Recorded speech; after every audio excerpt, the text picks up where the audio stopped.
warahmatullahi wabarakatuh. Nama saya Anna Kartika. Saya Kepala Unit Donor Darah PMI Kota Semarang.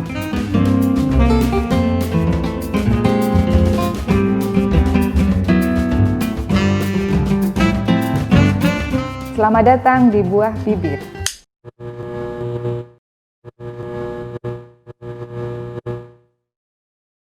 Halo Tribuners, ketemu lagi di program Buah Bibir, sebuah acara yang akan menyuguhkan bincang-bincang santai dengan wanita inspirasi Indonesia. Bersama saya, Tika Adelia. Dan kali ini saya sudah bersama dengan Dr. Anna Kartika. Dr. Anna Kartika ini merupakan Kepala Unit Donor Darah PMI Kota Semarang dan sudah menjabat sejak tahun 2018. Dr. Anna ini merupakan lulusan dari Fakultas Kedokteran Universitas Islam Sultan Agung Semarang dan menyelesaikan S2 biomedisnya di Universitas Indonesia. Langsung saja kita sapa Dr. Anna. Halo dokter. Halo. Gimana kabarnya dok? Alhamdulillah sehat Mbak. Sehat ya dok. Nah, hari ini kita akan ngobrol nih, ngulik seputar Dr. Anna tentang pengalamannya bekerja di bidang kemanusiaan. Udah siap ya dok? Insya Allah. Iya.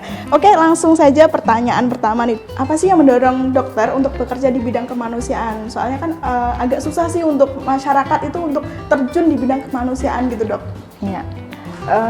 Mungkin dari awal, sebenarnya dari waktu kecil saya bercita-cita jadi dokter.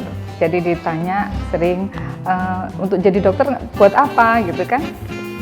Saya jawab untuk membantu orang, untuk bisa mengobati orang. Nah, dari awal itu kemudian saya kuliah juga saya mengambil jurusan kedokteran. Kemudian orang tua saya juga mendukung sepenuhnya. Kemudian di sumpah dokter saya, salah satunya adalah berbakti untuk kemanusiaan. Kemudian saya mengenal PMI juga bekerja dalam bidang kemanusiaan. Di samping itu PMI juga punya 7 prinsip. 7 prinsip salah satunya adalah kemanusiaan. Kemudian ada kesamaan, kesetaraan, kenetralan. Nah itu semua adalah untuk kemanusiaan, bekerja untuk kemanusiaan. Nah, itu salah satu cita-cita dari kecil dan sekarang sudah terrealisasi ya sepertinya begitu. Berarti memang panggilan jiwa dari sepertinya kecil. Sepertinya itu ya. Panggilan jiwa, terus kebetulan orang tua mendukung gitu ya. Betul. Oke. Ada nggak sih dok pengalaman yang tidak terlupakan pada saat membantu di lapangan? Apakah pengalaman suka, duka, atau pengalaman yang gimana gitu dok? Iya, selama saya bekerja di PMI banyak sekali ya pengalaman-pengalaman yang saya dapat. Sebelum saya di Unit Donor Darah, saya juga bekerja di markas PMI. Jadi markas itu biasanya kita bekerja pada saat ada bencana, kami datang ke lokasi, kemudian melihat, membantu yang bisa kita bantu. Karena saya sebagai dokter, biasanya kami merawat di bidang kesehatan, mungkin merawat, kemudian ada pengobatan gratis. Nah, itu pun kita lakukan. Nah, pada saat saya bekerja di Unit Donor Darah, ada beberapa peristiwa pengalaman yang sedikit menggelitik saya. Pada saat saya ketemu dengan seorang ibu yang setiap beliau memeriksa mau mendonorkan darah itu selalu dengan semangat gitu ya. Kemudian pada saat beliau itu memeriksa HB-nya kurang gitu. Jadi dia tuh seperti kecewa gitu. Itu saya beberapa kali ketemu dengan ibu itu. Karena saya bertanya-tanya kenapa ya ibu ini ya. Ibu itu cerita bahwa beliau itu beberapa kali memang ditolak HB-nya. Kemudian kenapa ibu kok semangat banget ini untuk donor darah ya? Karena beliau punya pengalaman bahwa beberapa tahun yang lalu beliau itu punya ibu yang sakit dan membutuhkan darah. Padahal sebenarnya dia dari awal itu nggak tahu tuh PMI, kemudian donor darah dia nggak tahu. Tapi pada saat itu ibunya membutuhkan darah. Nah, dia selalu mendapatkan darah dari PMI dan ya mungkin karena penyakitnya ibu keras, kemudian meninggal, dan sejak itu beliau bertekad untuk mendonorkan darahnya. J. Karena Nah melihat itu orang tuanya yang betul, seperti itu. iya, karena Dibantu oleh PMI dibantu gitu iya, ya. dan donor-donor sukarela lainnya kan membantu selama ibunya meninggal karena membutuhkan darah setiap bulan. Kalau untuk Begitu. terjun di lapangan bencana mungkin di mana dok yang paling berkesan? Waktu itu mungkin di Merapi ya, sudah lama sih, 2010 waktu itu. Mungkin kita bisa lihat keadaannya waktu itu memang banyak menelan korban ya, sampai 300-an kalau nggak salah waktu itu.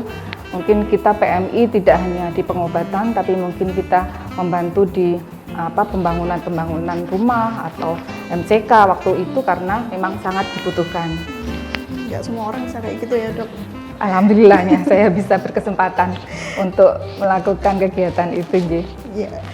Dok, kan pasti kalau untuk mengabdi kayak ke lapangan atau pas ke bencana gitu kan pasti meluangkan banyak waktu ya. Nah, apakah keluarga itu nggak mengeluhkan kesibukan dokter Ana dan cara mengatasinya gimana? Anjir. Ya, sebenarnya kita sebagai wanita dukungan suami penting ya.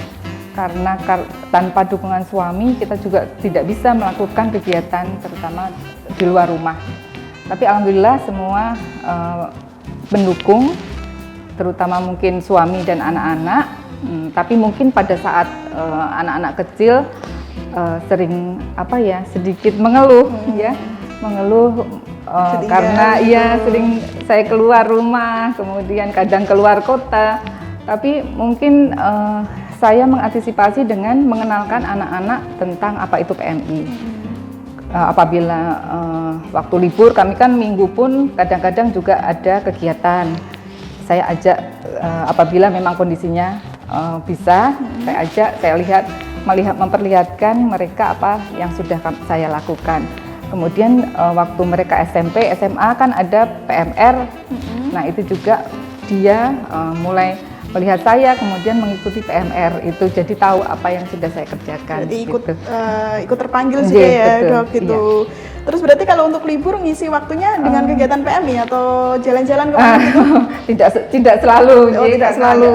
Ada saat-saat tertentu memang kita libur ya. Biasanya karena anak-anak saya tuh cowok nih ya Mbak. Jadi cowok-cowok itu sukanya lebih ke traveling ya. Kemudian naik gunung, nah itu juga ya kita ikut juga ya, walaupun kadang-kadang. Berarti dokter Ana pernah naik gunung juga? Alhamdulillah, alhamdulillah kuat. Ya itu karena lebih mengenalkan anak-anak tentang alam. Ya kalau anak-anak suka ke gunung, mungkin ke pantai, mereka juga lebih suka kegiatan seperti itu. Jadi seimbang antara keluarga dan juga pekerjaan Insya ya Allah, dok gitu. ya.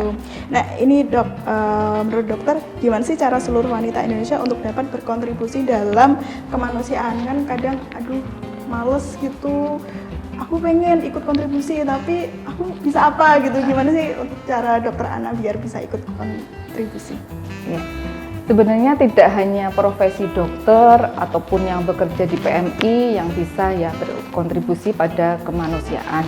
Semua orang, semua profesi bisa, semua wanita apalagi saat pandemi seperti ini. Paling tidak kita punya empati dengan lingkungan, misalnya hal-hal yang sekarang banyak orang yang susah atau apa, kita bisa membantu. Itu pun sebenarnya sudah kemanusiaan, bekerja dalam kemanusiaan.